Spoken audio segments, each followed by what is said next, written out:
മലയാളികൾ ഒന്നിൽ കൂടുതൽ തവണ കണ്ട സിനിമകളുടെ ലിസ്റ്റിൽ ഉറപ്പായും ഉണ്ടാവുന്ന ആളാണ് രാജമാണിക്യം.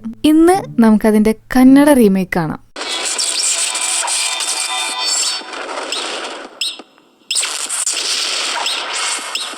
ആരംഭിക്കാം.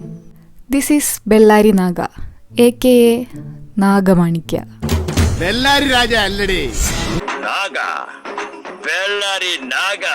രാജമാണിക്യം ഒരു പോത്ത് കച്ചവടക്കാരനാണ്. പക്ഷേ മനുഷ്യരോട് സംസാരിക്കുന്നത് മനുഷ്യഭാഷയിലാണ്. എന്നാൽ നാഗമാണിക്യ എന്ന കാളക്കച്ചവടക്കാരൻ അഭിനയിക്കുകയായിരുന്നില്ല, അദ്ദേഹം ജീവിച്ച് കാണിക്കുകയായിരുന്നു. മനുഷ്യരോട് സംസാരിക്കുന്നത് പോലും നാൽക്കാലി ഭാഷയിൽ.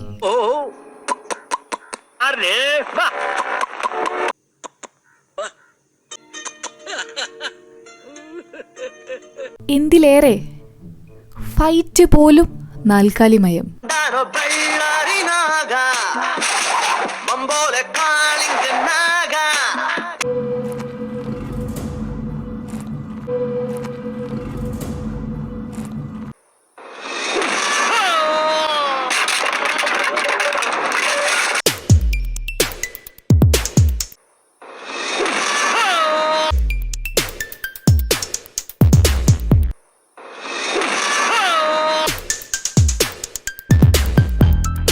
ഇരുപത്തഞ്ച് വർഷത്തേക്ക് വളർത്തച്ഛൻ്റെ സ്വത്തിൻ്റെ എല്ലാ അവകാശങ്ങളും ലഭിച്ച് അവർ വീട്ടിലേക്ക് വരുന്നു. അവിടെ നമ്മൾ ഇതുവരെ കാണാത്തൊരു സ്പെഷ്യൽ ടൈപ്പ് ഗുണ്ട, നീറ്റ്ലി ഡ്രസ്ഡ് ഗുണ്ട.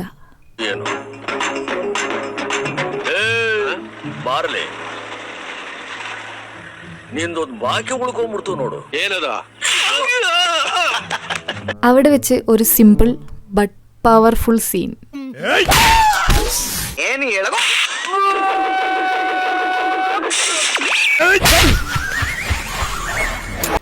ദാസപ്പാ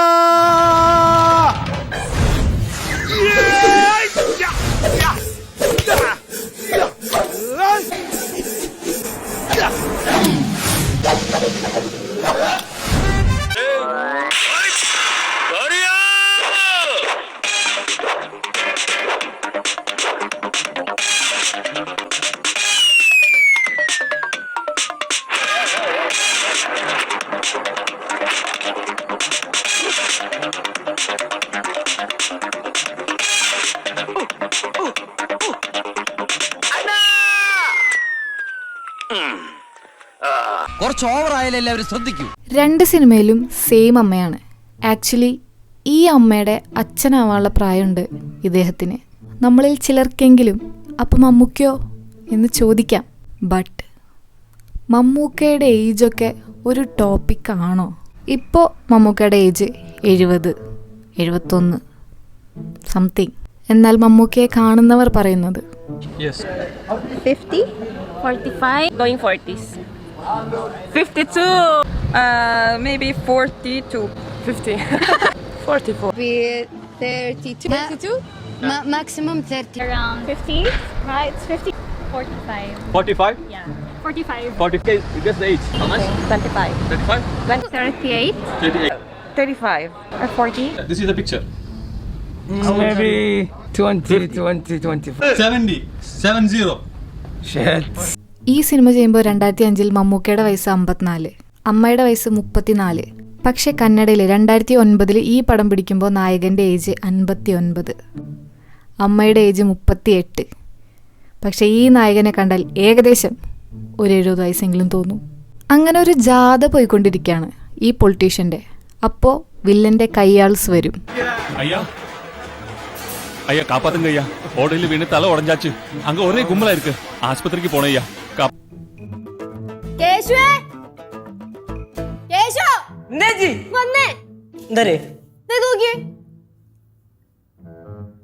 காப்பாத்துங்க ஐயா, ஓடையில வீணு தலை உடஞ்சாச்சு, அங்க ஒரே கும்பலா இருக்கு, ஆஸ்பத்திரிக்கு போனேன் ஐயா.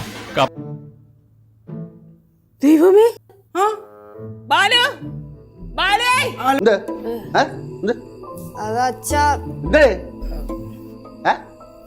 காப்பாத்துங்க ஐயா, ஓடையில வீணு தலை உடஞ்சாச்சு, அங்க ஒரே கும்பலா இருக்கு, ആസ്പത്രിക്ക് പോണേ ஐயா. പിന്നെ വെടിവെക്കൽ നടക്കുന്നു. ആൾക്കൂട്ടത്തിന്റെ ഇടയിലൂടെ അവൻ രക്ഷപ്പെടുന്നു. ഇവിടെയും വെടിവെക്കുന്നു. മുമ്പുണ്ടായിരുന്ന ജാഥ അപ്രത്യക്ഷമാകുന്നു.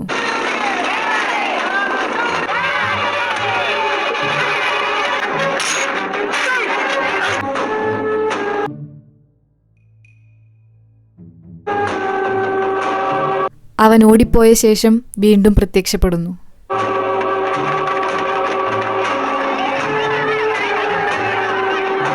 ഹാർട്ട് അറ്റാക്ക് വന്ന് വളർത്തച്ഛൻ മരിക്കുന്നു.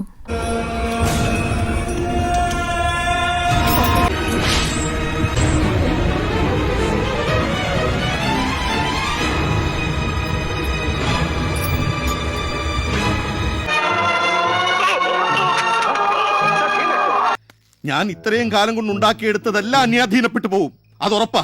ഈ റോളിനു വേണ്ടി നായകനെ സമീപിച്ച് മമ്മൂക്കയെ നോക്കി പഠിക്കാൻ പറഞ്ഞപ്പോൾ അയാൾ ആളുമാറി ലാലേട്ടനെ നോക്കി പഠിച്ചിരിക്കുകയാണ്. ಏನು ಯೋಚನೆ ಮಾಡ್ಬೇಕಾಗಿಲ್ಲ ಅಣ್ಣ, ನಮ್ಗೆ ಹೇಳೋಣ.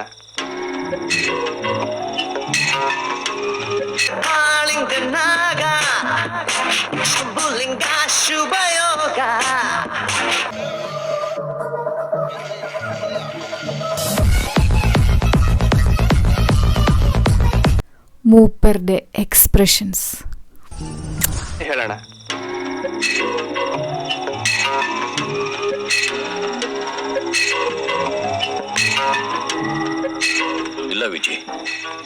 സിനിമയിൽ 24 മണിക്കൂറും ചവച്ചുകൊണ്ട് നടക്കുന്ന ആൾക്ക് ഒരു സീനിന് വേണ്ടി തുപ്പാൻ പറഞ്ഞപ്പോൾ പറ്റിയില്ല.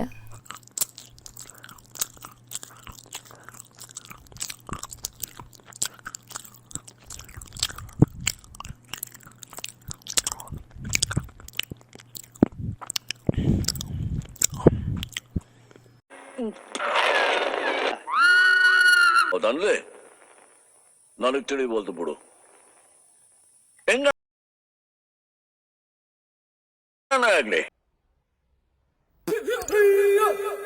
ഈ സീനിൽ ശരിക്കും ഇംഗ്ലീഷ് പറഞ്ഞതുകൊണ്ടാണ് ഇംഗ്ലീഷിൽ പറഞ്ഞത് സാറിന് മനസ്സിലായില്ല എന്ന് പറയുന്നത്. പ്ലീസ്, എന്താ സാർ പ്രശ്നം? എന്താണ് ഇദ്ദേഹത്തിന് എതിരുള്ള പരാതി? ഇതൊക്കെ പറയാൻ നീ ആരാണ്? ഇദ്ദേഹത്തിന്റെ മാനേജർ. കള്ളനും കൊള്ളക്കാരന്മാർക്കൊക്കെ മാനേജർമാർ. Mind your words. എന്തോ സാറിനോട് ഇംഗ്ലീഷിൽ പറയും, സാറിന് പിടികിട്ടിയില്ല, അത്രയല്ലേ ഉള്ളൂ. പക്ഷെ ഇവർ ഇതിൽ ഇംഗ്ലീഷിലൊന്നും പറഞ്ഞിട്ടില്ല. ಎಕ್ಸ್ಕ್ಯೂಸ್ ಮೀ ಇನ್ಸ್ಪೆಕ್ಟರ್, ಇದೆಲ್ಲ ಯಾಕೆ ಅಂತ ಕೇಳ್ಬೋದಾ? ಇನ್ಸ್ಪೆಕ್ಟರ್, ಏನ್ ಮಾತಾಡ್ತಿದ್ದೀರಾ ಅನ್ನೋದನ್ನ ತಿಳ್ಕೊಂಡು ಮಾತಾಡಿ. ಇಂಗ್ಲಿಷ್ ನಾಗ ಹೇಳ್ದ, ಅದು ನಿಮ್ಗೆ ತಿಳಿಲಿಲ್ಲ ಅಂತ ಕಾಣ್ತೈತೆ. Who the hell do you think you are? Marching in here and talking to me like that? This is none of your business. Mr. Ramesh, you know very well what you have done and why we have come here. This gentleman is the chairperson of this institution, and that makes it his business to ask questions, and you will answer them politely. Have I made myself clear? What the bloody hell you mean? I know what to do. You mind your own business. Mr. Ramesh, you know what you did. But for now, just answer the questions when asked. As you may know that he is the chairman of this institution and has the rights and power to ask, so that makes it our business. And you bloody well don't forget that. അത്താണ് that.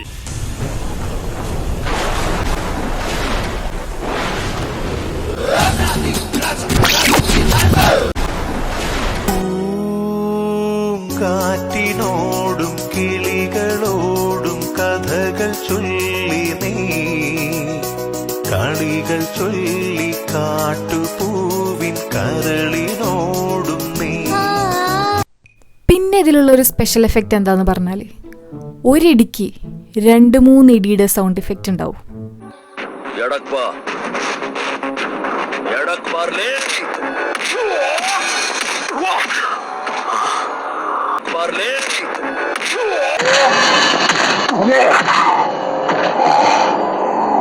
ഈ cinema കണ്ടു തീർക്കാൻ എനിക്ക് 2 ദിവസം വേണ്ടി വന്നു.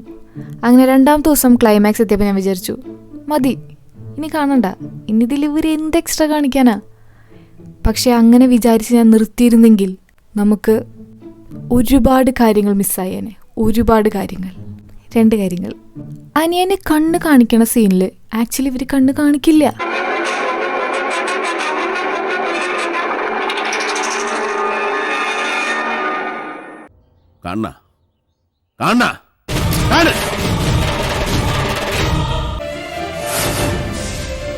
പക്ഷെ ക്ലൈമാക്സിൽ കണ്ണ് കാണിക്കുന്നുണ്ട്.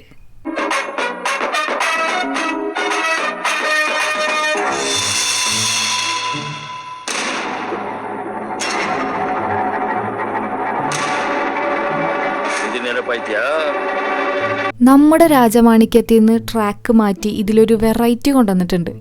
ഇതിൽ നാഗമാണിക്യത്തിൻ്റെ കണ്ണ് കളഞ്ഞത് നാട്ടുകാരല്ല, പക്ഷെ വില്ലനാണ്. അവൻ്റെ കണ്ണ് കളഞ്ഞതിന് പകരം വില്ലൻ്റെ ഒരു കണ്ണ് ചോദിക്കുകയും ചെയ്യും, എടുക്കുകയും ചെയ്യും. ನಿಂದೊಂದು ಕಣ್ಣು ನನಗೆ ಬೇಕಲೇ, ನಿಂದೊಂದು ಕಣ್ಣು ನನಗೆ ಬೇಕಲೇ.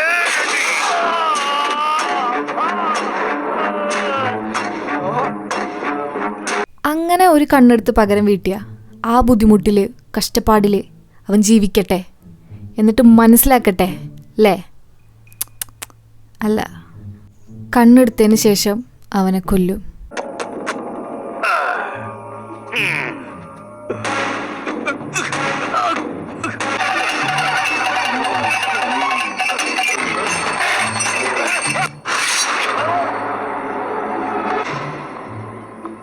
അങ്ങനെ അവർ തമ്മിൽ ഒന്നിക്കുന്നു. സിനിമ തീരുന്നു. ഫിനിഷ്. അപ്പൊ നേരം കളയാണ്ട് അടുത്ത മഴയ്ക്ക് മുമ്പ് എല്ലാരും അവനവന്റെ കൂരയ്ക്ക് പോയി ചേരി. എല്ലാരും പിരിഞ്ഞു പോയി, എല്ലാവരും പിരിഞ്ഞു പോകണം, അല്ലെങ്കിൽ ഞങ്ങൾക്ക് ആകാശത്തേക്ക് വെടിവെക്കേണ്ടി വരും.